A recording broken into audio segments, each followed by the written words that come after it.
Evolución del sistema educativo español de 1857 hasta la actualidad. La educación es uno de los aspectos más importantes de la sociedad. Los cambios políticos y la estabilidad de un país influyen directamente en el propio sistema educativo. Para poder entender la ley actual, debemos de conocer todos los cambios que se han producido en ella. Para ello, vamos a dar un paseo visual en este eje cronológico, remontándonos a 1857, donde por primera vez se creó la consolidación del sistema educativo español. 1857, Ley Moyano. La llegada del sistema educativo de Moyano supuso una estabilidad en cuanto a la educación, puesto que a pesar de todos los cambios políticos de la época, la ley permaneció intacta durante esos 30 años. Como él dijo, esta ley ha durado y durará muchos años, porque dicha ley, y esto lo puedo decir muy alto, fue una ley nacional, no de partido. Para Claudio Moyano, la enseñanza se dividía en primera enseñanza, elemental y superior. La elemental es la obligatoria entre los 6 y 9 años, posibilidad de instrucción en las casas o establecimientos particulares y gratuita. Los contenidos, doctrina cristiana, lectura, escritura, principios de aritmética, y la superior ampliaba las anteriores. En cuanto a la segunda enseñanza, los requisitos de acceso era tener 9 años y haber aprobado el examen de las materias de la primera enseñanza elemental. Se dividía en dos partes, estudios generales y estudios de aplicación. Los estudios generales se dividían en un primer periodo de 2 años y en un segundo periodo de 4 años. El primer periodo, doctrina cristiana, historia sagrada, gramática, elementos de geografía, y el segundo periodo, religión y moral, ejercicio de análisis, traducción, lengua griega, retórica, poética. Y por último tenemos los estudios de aplicación. El requisito de acceso era tener 10 años y haber aprobado el examen sobre las materias de la primera enseñanza superior. Los contenidos, dibujo lineal y de figuras, nociones de agricultura y aritmética mercantil. Por último tenemos la enseñanza superior. Esta tiene una duración máxima de 7 años y se dividía en facultades, enseñanzas superiores y enseñanzas profesionales. La facultad, el requisito de acceso era tener el título de bachiller en artes, facultad de filosofía y letras, de física, de farmacia, de medicina. La enseñanza superior tenía un requisito de acceso del grado en artes o estudios generales de aplicación con una duración no menor de 6 años, ingenieros de caminos, canales, puertos, notariado. Y por último la enseñanza profesional, que el requisito de acceso eran estudios generales o de aplicación con una duración menor de 6 años. Veterinaria, profesores mercantiles, náutica, maestros de obra, aparejadores. El 19 de septiembre de 1868 estalla la revolución conocida como la Gloriosa, comenzando así el llamado Sexenio Revolucionario, y en 1873 es proclamada la Primera República Española. Una de las características básicas de este periodo es el impulso a la libertad de enseñanza. En el decreto del 21 de octubre se hace referencia al necesario equilibrio entre la educación pública y privada y la necesidad de unos estudios distintos en duración para personas con desiguales capacidades. El decreto del 25 de octubre señala como la educación secundaria como una ampliación de la primaria. Tras los agitados sucesos del sexenio revolucionario, los deseos de paz y orden de amplios sectores de la población facilitaron la llegada de la Restauración. En 1876 se aprueba una nueva Constitución. El artículo número 11 recoge la religión católica como la oficial del Estado, pero a su vez proclama la libertad de culto y de conciencia. Algunas de las reformas que se hicieron fue en la escuela, la enseñanza secundaria y los planes de estudio de la enseñanza universitaria. Debemos de destacar que los profesores pasasen a ser pagados por el Tesoro Público, puesto que hasta entonces eran pagados por los ayuntamientos y su salario era bastante deficiente.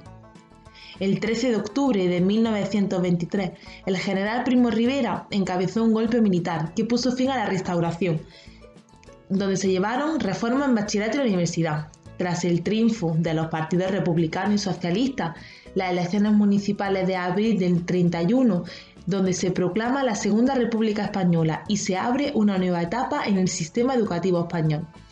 La Constitución republicana proclama la escuela única, gratuita y obligatoria, la enseñanza primaria, libertad de cátedra y laicidad de la enseñanza. Igualmente establece que los maestros y profesores catedráticos sean funcionarios y que la legislará con el fin de facilitar a los españoles económicamente necesitados al acceso de todos los grados de enseñanza.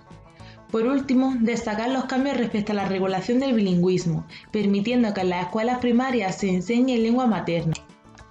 En 1936 llega el franquismo, un régimen político que se impone en España a partir de la Guerra Civil y que no se preocupa de diseñar un sistema escolar distinto al preexistente.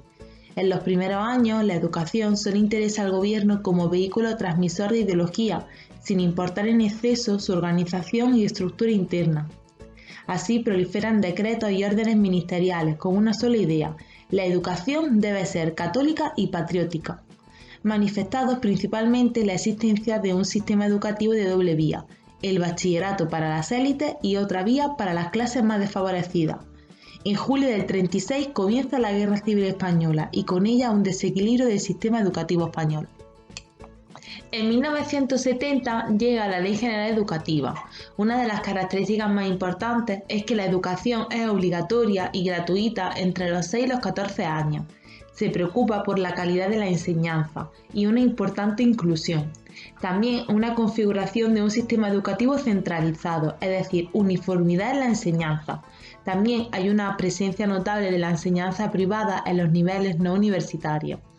Se preocupa por establecer relaciones entre el sistema educativo y el mundo del trabajo, en el sentido de que la educación sea preparada para un futuro trabajo. Por último, una implantación de un único bachillerato y un acceso a la universidad sin discriminaciones después de un curso de orientación universitario, nuevas carreras de ciclo corto y largo. En 1978 llega la Constitución. La educación fue uno de los puntos en los que resultó más difícil lograr el consenso, puesto que la postura de izquierda defendía una escuela única, laica, pública y gratuita. Sin embargo, la postura de derecha defendía la existencia de centros públicos y privados, de pago en los tramos no obligatorios, enseñanza de la religión y la necesidad de un gobierno responsable en los centros. Algunos artículos a destacar de este periodo son el artículo 20, el derecho a la libertad de cátedra, y el artículo 27, el derecho a la educación. En 1985 aparece la Ley Orgánica Reguladora del Derecho Educativo. Se basa en la Constitución española y garantiza el pluralismo educativo y la equidad. Una libertad para crear centros docentes y dotarlos de un carácter o proyecto educativo propio. Se incluye que la participación de la comunidad escolar se realiza a través del Consejo Escolar del centro. También regula los centros concertados, un sostenimiento público de los centros privados y concertados que junto con los públicos contribuyen a hacer eficaz el derecho a la educación gratuita. Por último, añadir un servicio de becas y ayuda al estudio de enseñanza obligatoria y obligatoria. 1990. Ley Orgánica de Ordenación General del Sistema Educativo. ¿Qué debemos de destacar? Pues que la educación obligatoria hasta los 16 años permite a las comunidades autónomas redactar una parte muy importante de los contenidos educativos, un ratio de 30 alumnos por unidad escolar. Se caracteriza por una enseñanza de carácter comprensivo. También se establece la optatividad, atención diversidad, que es creciente a lo largo de la etapa y permite al alumno elegir alguna de las materias de cada curso. Destacar también que se crean departamentos de orientación con orientador, psicólogo o pedagogo. Se introduce el área de la tecnología como parte de formación profesional de base y como aprendizaje general y necesario para cualquier persona. La metodología didáctica se adapta a las características de cada alumno, enseñándole a aprender por sí mismo y a trabajar en equipo. Finalmente, destacar una evaluación continua e integradora que permite repetir un año a los alumnos. 1995. Ley Orgánica de la Participación, la Evolución y el Gobierno de los Centros Docentes. Esta ley es una ampliación de la LOCSE. Su principal objetivo era mejorar la calidad de la educación, no solo del centro docente, sino también del profesorado. También hay que señalar una descentralización, dándole una mayor autonomía a las comunidades autónomas. 2002. Ley Orgánica de la Calidad de la Educación. Las características a destacar son que refuerza las materias instrumentales ya desde la enseñanza primaria, adelantar el idioma extranjero en los primeros cursos de primaria, introducción del aprendizaje de las nuevas tecnologías, repetición de cursos en la ESO con más de 2 materias. Al acabar la formación primera o acabar la ESO, el alumno podrá recibir un informe de orientación. Luego, introducción de itinerarios formativos en el segundo ciclo. Los centros deben reorganizar tercero y cuarto de la ESO en itinerario. Desaparece la atención de los alumnos con dificultades de rendimiento, con la llamada diversificación curricular. 4 bachilleratos de la LOSE quedan en 3, científico, tecnológico, humanidades, ciencias sociales y artes.